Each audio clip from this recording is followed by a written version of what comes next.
అందరూ అలా సరదాగా బయట కూర్చుంటారు. కూర్చోగానే చంటి అందరికి తీసుకొచ్చి తాంబూలం ఇస్తూ ఉంటాడు. అలా అందరూ ఒక్కొక్కరుగా తీసుకుంటూ ఉంటారు. ఇక ఈలోపే నవీన్ ఉండి మనందరం ఏదైనా గేమ్ ఆడదాంరా అని చెప్పేసి అంటూ ఉండగానే, ఏంటి ఆ గేము, ఈ తాంబూలంలాగా ఏమన్నా స్వీటా అని చెప్పేసి భవతి అంటూ ఉంటుంది. అది స్వీట్ కాదండి, ఒక టాస్క్ అంటే అమ్మ, టాస్క్ అంటే ఒక పరీక్ష లాంటిది అని చెప్పేసి రవిబాబు చెప్తూ ఉంటాడు. అవునా, ఇంకా నేను ఏదో తినేది అనుకున్నాను బాబు అని చెప్పగానే, సరే సరే తినేది కాదు కానీ మనందరం ఒక గేమ్ ఆడాలి అని చెప్పేసి అనగానే, గేమా ఏంటి ఆ గేము అని చెప్పేసి భవతి, రేణుక అందరూ అడుగుతూ ఉంటారు. టాస్క్ అంటే మనిషిలో అందరికి ఒకే మనస్తత్వం ఉండదు, అలాగే అందరికీ ఒకటి ఉంటుంది, నవరసాలు ఉంటాయి. ఆ నవరసాలు ఏంటంటే రౌద్రం, కోప, ప్రేమ, జాలి, శృంగారం అన్నీ ఉంటాయి. అలాంటివే నవరసాలు అంటారు. అవునా, నేను ఇంకేంటియో తాగే అనుకున్నాను, ఇంకా నయం వదిన ఇవ్వమని అడగలేదు అని చెప్పేసి భవతిని హేళన చేస్తూ ఉంటుంది రేణుక. అలా అందరూ నవ్వుకోగానే, సరే ఆడదాం అనగానే, చంటి నువ్వు వెళ్ళి అన్ని చీటీలు తీసుకురారా అని చెప్పేసి అనగానే, అలాగే బాబు గారు అని చెప్పేసి వెళ్ళి చీటీలు అన్ని పేర్లు రాసుకొని ఒక సీసాలో వేసుకొని తెస్తాడు. అమ్మ సింధూరా, నువ్వు ఫస్ట్ ఒక చీటీ తీ అని చెప్పేసి అనగానే చీటీ తీస్తూ ఉంటుంది.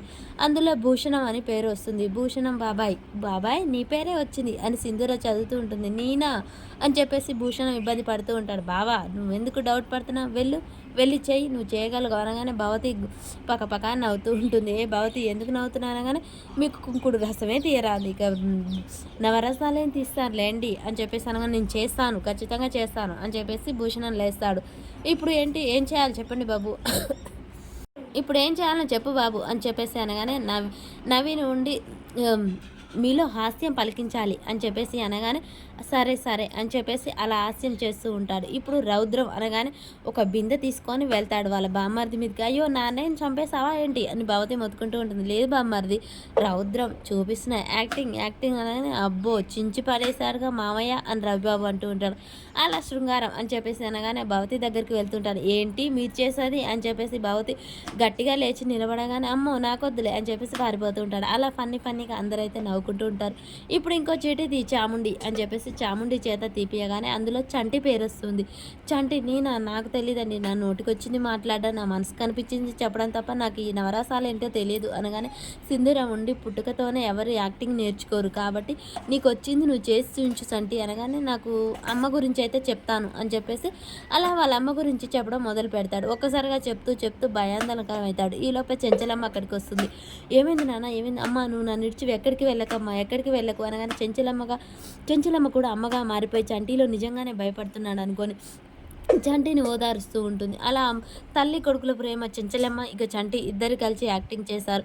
అలా వాళ్ళిద్దరు అనుకోకుండానే నిజంగా తల్లి కొడుకులేమో అన్నట్టుగా ప్రవర్తిస్తారు. అది చూసిన వాళ్ళందరూ ఏడుస్తూ చప్పట్లు కొడుతూ ఉంటారు. చంటి నేనున్నాను కదా, నీకు ఏం భయం లేదు నాన్న, ఈ అమ్మ ఉంది, ఈ అమ్మ ఎక్కడికి వెళ్ళదు నిన్ను వదిలి, సరేనా అమ్మ, నన్ను వదిలి ఎక్కడికి వెళ్ళవు కదా అని చెప్పేసి అలా భయపడుతూ చెంచలమ్మ ఊళ్ళోనైతే ఒక్కసారిగా తన కొడుకుగా మారిపోతాడు.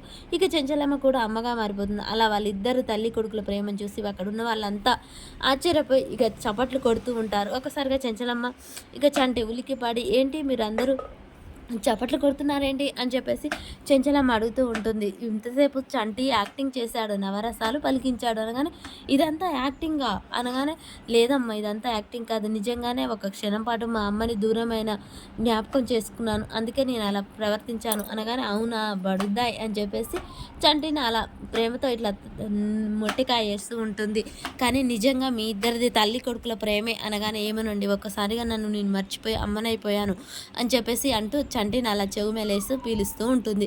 ఇక అలా చెంచలమ్మ వాళ్ళిద్దరైతే తల్లి కొడుకుల ప్రేమ చాలా అంటే చాలా బాగుంటుంది. ఇక రేపటి ఎపిసోడ్లో ఏం జరుగుతుందో తెలుసుకుందాం. ఒక పక్క ఇక వీళ్ళందరూ సంతోషంగా ఉండగానే చెంచలమ్మ ఉదయం కావడంతో నవీన్ని కూర్చోబెట్టి, నవీన్ నీకు పెళ్లి చేసుకోవడం ఇష్టమేనా అని మళ్ళీ అడుగుతూ ఉంటుంది. నవీన్ నుండి చాముండిని చేసుకోవడం అయితే ఇష్టం లేదు, కానీ మీ కోడల్ని చేసుకోవడం ఇష్టం అని చెప్తాడు.